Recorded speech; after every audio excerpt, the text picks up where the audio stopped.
Welcome to the TruGolf Academy. You've joined me, Jon Watts, today in my swing studio, and today's video is all going to be about increasing your hip turn to increase your swing length and more power. Stay tuned to find out more.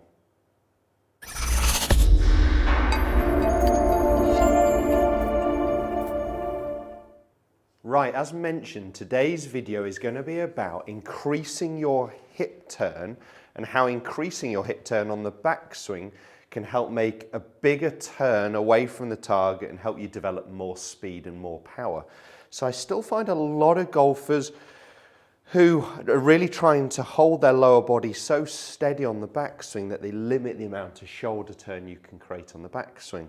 So we do want a difference between shoulder turn and hip turn. We definitely want our upper body turning more than our lower body.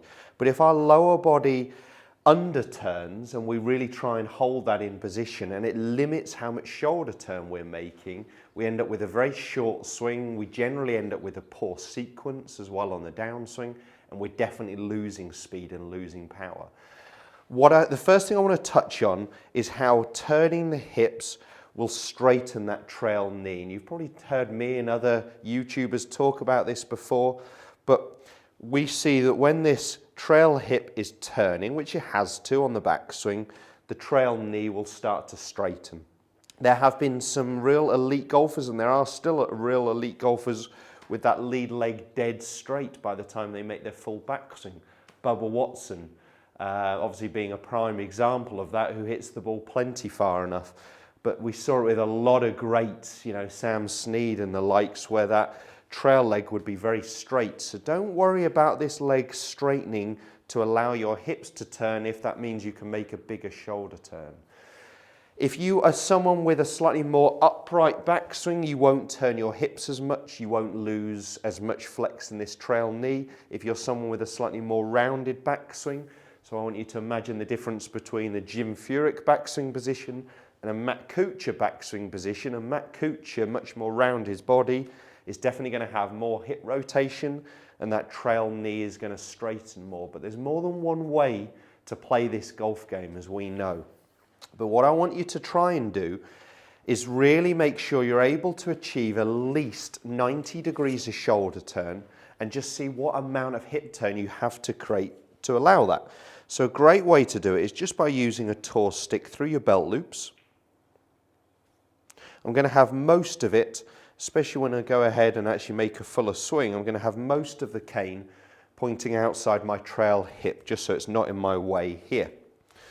So what I'm going to be doing is holding the club shaft across my shoulders, and you'll see from this angle I'm going to be trying to make a good 90-degree shoulder turn, which means I marry up to this line on the floor here. I'm going to be nearer my trail foot, but trying to get it to marry up to this one. So that's a good 90 degrees of shoulder turn right there. And to allow that to happen, my hips have turned around 40 degrees. So we've got to allow our hips to rotate. And what you'll have seen from the down line position from here is as my shoulders have turned, there we go, 90. My hips have turned 40. I have lost some flex in my trail knee. It isn't dead straight, but I've definitely lost some flex. You can see my right hip is behind me here. If you are struggling with a short backswing, a poor sequence, or you're just looking for more speed, more power, then try this. So with a tour stick through your hips, I've then just put another one, either obviously into the ground, or if you're on the range, into a bucket. So it is behind my trail foot. And what I'm going to be trying to do is make a backswing and actually get this cane to hit this cane.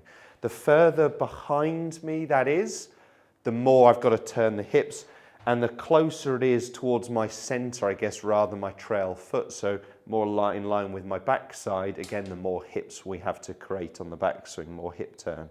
So what I've got to do here is allow my hips to turn even a little bit further with where I've set that to try and increase my shoulder turn. Let's just go a little less than that. Okay. So again, just that feeling of really creating some hip turn. I can hear that that cane's hit that cane by the time I get to the top of the backswing here. and then I can make a big full shoulder turn. I feel really well loaded on my trail side to start to develop some speed and some power from there. So maybe without the golf ball, just go ahead and see if you can get that cane to hit that cane by the time you get to the top of the backswing. That feels good, really powerful. I didn't quite get that cane to hit that cane. I didn't hear the noise of it on the backswing like I did the first one. I am over exaggerating here, but this depends on how much you need. If you've got a very short swing, you're struggling with flexibility injury, but you can allow your hips to turn more to allow more shoulder turn, then definitely do it. Let's have one more. There we go. So bigger hip turn, bigger shoulder turn. Felt like I could develop a little bit more speed from there. You can by all means hit some shots from there as well. But I've just got one other exercise I want to show you.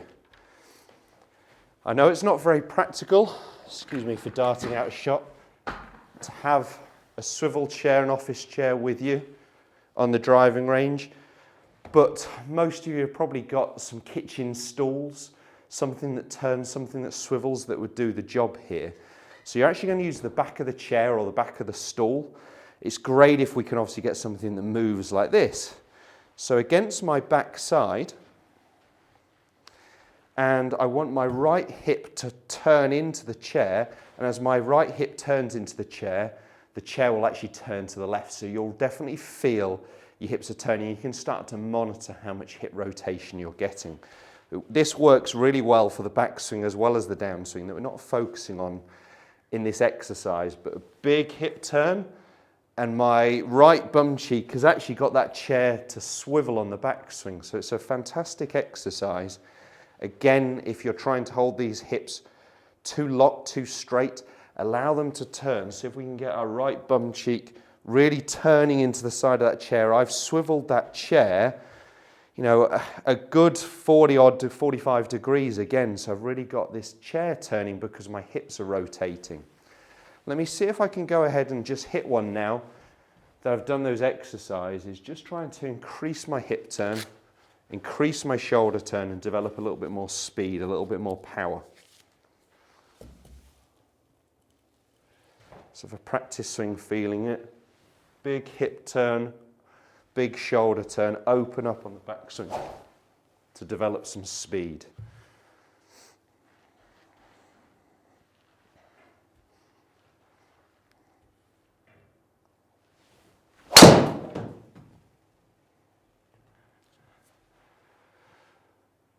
Yep, happy with that. A little lower than I'd like to see, but it's running out there past the 280 mark, 102 mile an hour club head speed, and just the figures I really want to see. Hit up on the ball by 3 degrees, into out by 1 degree. Definitely got that sensation of increasing my hip turn.